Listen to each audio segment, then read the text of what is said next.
Sonic Adventure, a great game. Sonic Adventure 2, a great game as well.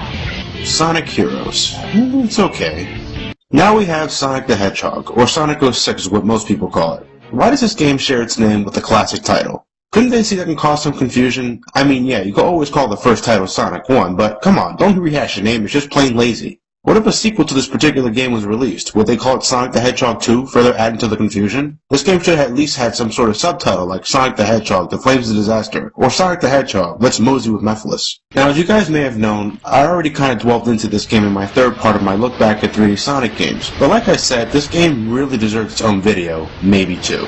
Oh, and I think one of you asked me this earlier, but the reason why I only show the CD of the game is because the case looks like this. Yeah, not very exciting.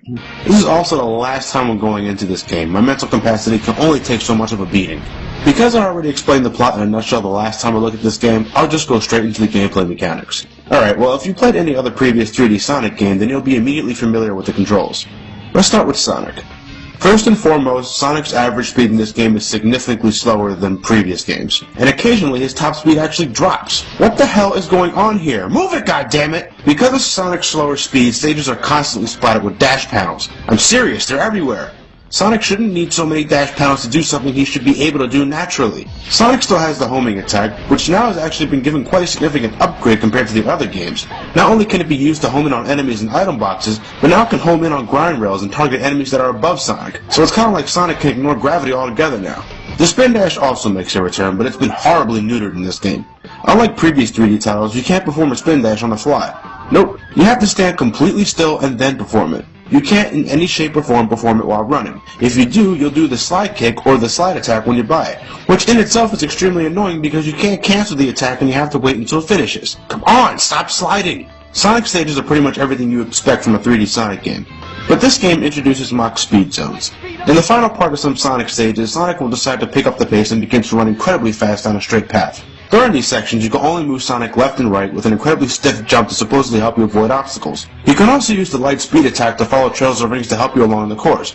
But this whole stage concept falls flat on its face. First off, like I mentioned, you can only move Sonic left and right and have him jump. Since Sonic is going so fast, you can't influence Sonic's direction when in midair, so you better hope your jumps are fucking precise to the max, otherwise you will die.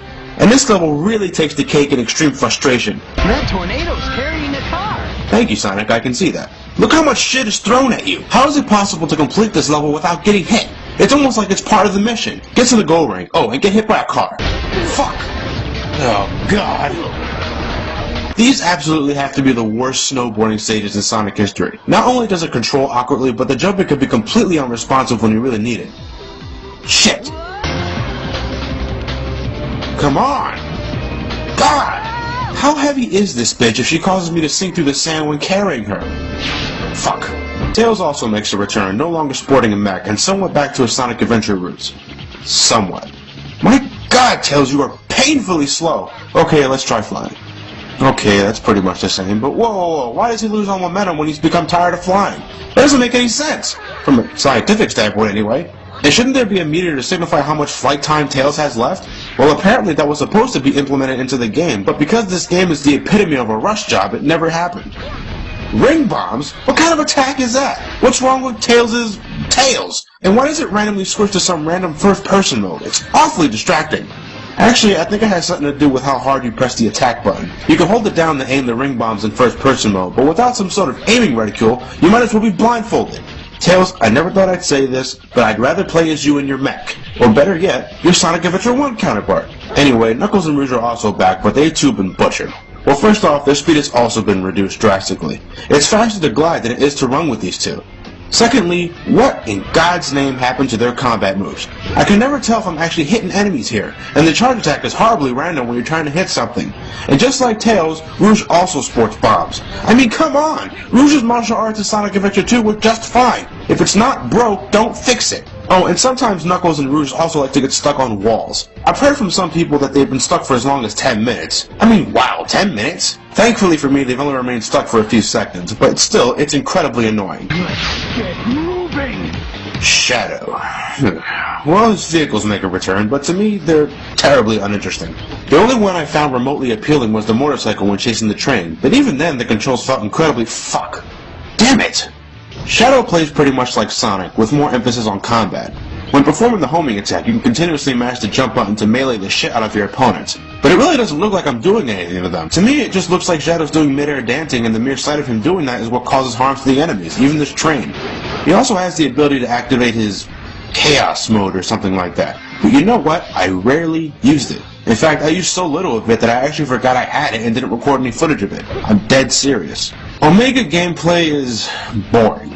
Well, first off, he's faster than Sonic. That's right, the goddamn robot is faster than the main character, Sonic the Hedgehog. His cannon shots look and sound completely unsatisfying. The enemies die, yeah, but it sure doesn't sound like I'm hitting them with anything strong. You can also hover in midair by holding down the jump button, but as some of you may already know, you can constantly tap the jump button and essentially give him infinite airtime, allowing you to skip major chunks of the level. Abusing gameplay mechanics can be quite fun, right? Blaze the Cat. Now here's a fun character. She's faster than Sonic, her attacks are strong, and she's pretty much everything that Sonic should have been, minus the fire spin. That's pretty much all I can say about her. Well, I thought her drill attack could have been fine-tuned to be easier to execute, but even then, that's a real nitpick. Amy... ugh. Remember when I said back in my quick look at Sonic Adventure 1 that Amy made you wish you were Sonic instead? Well, in this game, Amy makes me wish I was anybody in this game but her. Seriously, Amy outright sucks in this game. Amy, you were questionably bad in Sonic Adventure, and then you got the badass upgrade in Sonic Heroes. What the fuck happened?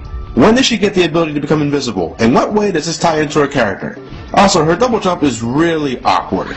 Upon jumping again in mid-air, Amy loses all momentum and then begins to fall straight down. Again with the momentum. What exactly is causing Amy or Tails to stop moving forward in mid-air? It's not supposed to happen! And can't you at least move and swing that hammer at the same time? Why must you come to a complete halt when swinging it? Ugh. And then, there was Silver, the new guy. He has psychic abilities which allow him to manipulate objects, control enemy projectiles, hover in midair for a short time, and, best of all, absolutely owns enemies. At the expense of speed! My god, this marijuana head is slow! I mentioned it before, but look at him in this cutscene. Why can't he do that in the actual game? What the fuck is that? That looks nothing like what he did in the cutscene. What's the point of this move anyway? Wow, he moved a whole extra foot there. And then there's the ball puzzle. Yeah, players of the game will know exactly what I'm talking about. The ball puzzle. Now, to be completely honest, I actually managed to complete the ball puzzle on my first attempt while recording footage for this review. Which I guess was good in terms of keeping my sanity, but completely destroys the point I'm about to bring up. The ball puzzle will break you. You have to maneuver this ball down an L-shaped path in this specific hole. Along the path, there are several metal boxes and other holes to interfere with your progress. You push the ball with Silver's attack, which pretty much moves in the direction Silver is facing. Each time you hit the ball, the number on it goes down by 1. When it reaches 0, it explodes on you, so you have to start over. Not only that, but after hitting the ball the first time, it begins counting down on its own. So not only do you have a time limit, but you can only hit the ball a certain amount of times before having to start all over. When I first encountered this puzzle, it took me, and I shit you not, 33 minutes to complete it.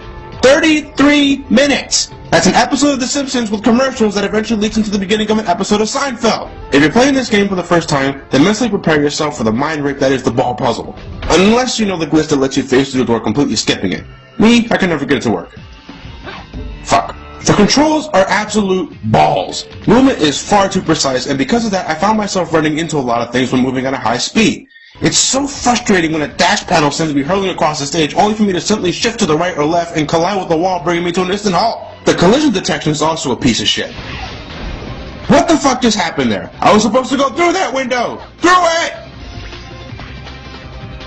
Whoa, what happened? I swear to God I'm not doing this on purpose. No, I won't fall victim to that twice. How could they publish this game in the sorry state it was in? It's like buying an ice cream cone, but only getting the cone, and paying $60 for it. Ugh, and those fucking load times, they're everywhere. Starting a stage, in the middle of the stage, beginning a boss fight, after the boss introduction, the boss step, beginning a town mission, after hearing in a sentence or two what the mission is, winning or failing the mission, hearing the person scold or congratulate you, loading the horrible This particular town mission takes the cake. You have to guess how many boxes are piled up there. 20 seconds later, you break the box that represents your guess. Then, 20 seconds later, you're told whether you're right or wrong. If you're wrong, then 20 seconds later, you're told you're wrong, and then 20 seconds later, you're brought back to the hub world. But If you're right, then you have to go through the guessing process like 4 more times with 20 seconds in between each answer. And don't get me started on that guess the captain minigame. In this particular minigame, you have to guess which is the real captain in order to advance to the next stage. And then you find out it's the first person you talked to in the first place. Well, thank you for wasting my fucking time. In case you didn't know, I have a princess to save. So thanks for prolonging my rescuing her, you fucking douche. To really seal in how terrible these load times are, take a look at this. And I'm not exaggerating anything here, folks.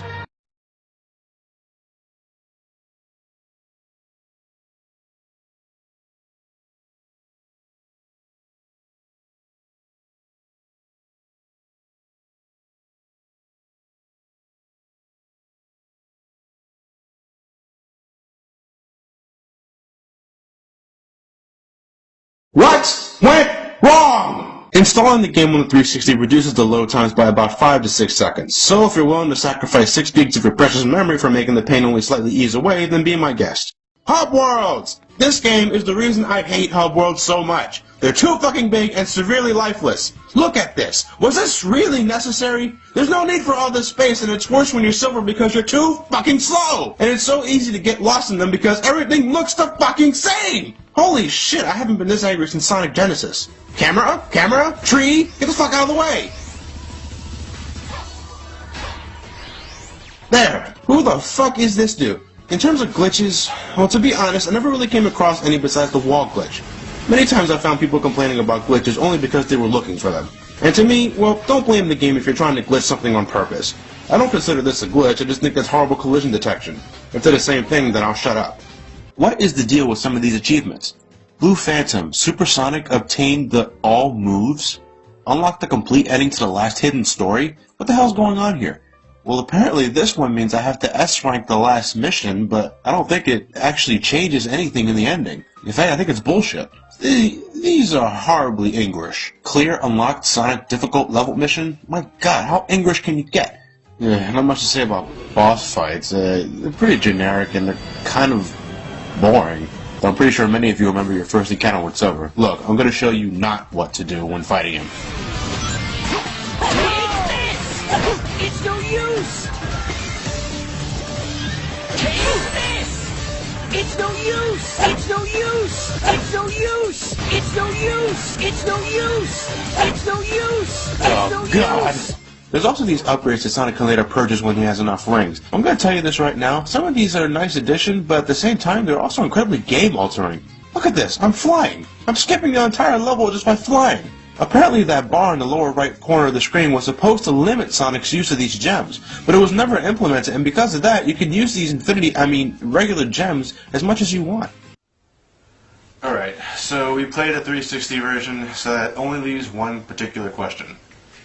Is it any better on the PlayStation 3? No, in fact, it's worse! The frame rates are a hell of a lot worse, the loading times are about 10 seconds longer than usual in some parts, and there's no way to install the game to shorten them. What the fuck, Sega? God, this jittering is making me sick. Brain scratch comms, assemble! I can't fucking take this game anymore. What are you complaining about now, Johnny? I'm playing Sonic 06. Both versions. Why did you buy it twice? I don't know. What do you guys think? I bought it once, and I'm already sorry I bought it. I already want my money back. You bought it twice? Why? I buried it in my backyard to never see it again, and all the plants surrounding where I buried it died. Whoa, really? I just traded it in, to get some of that money back. It's worth money? No one told me that. I feel so bad for the people that spent $60 on this game when it was first released. $60! I spent $14.99 on the 360 version, but I got that like a year ago, and I only spent $10 on the PS3 version. But that's still $25 too much to spend on this game. Why did you buy it twice? I don't know. I really couldn't tell you. This game is a piece of shit. I just feel bad for the guy who has to do it for our Brain Scratch channel. Speaking of which, isn't it you, Solaris? Yeah.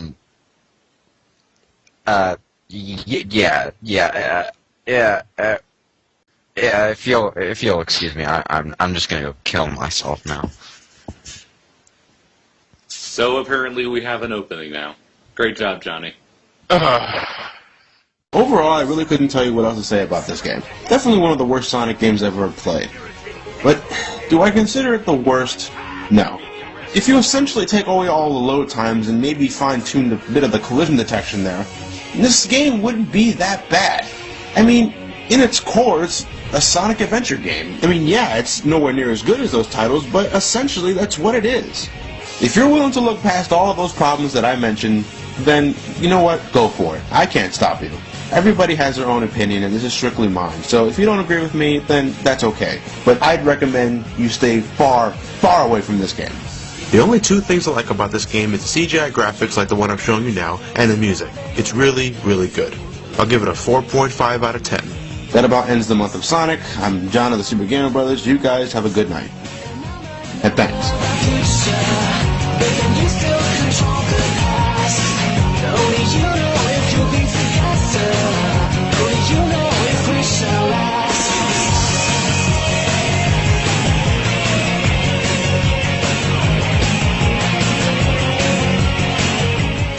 I can't fucking take this game anymore. What are you complaining about now, Johnny? I'm playing Sonic 06. You bastard.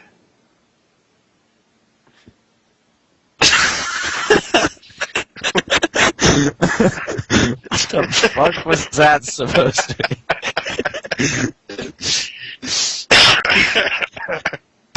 Okay.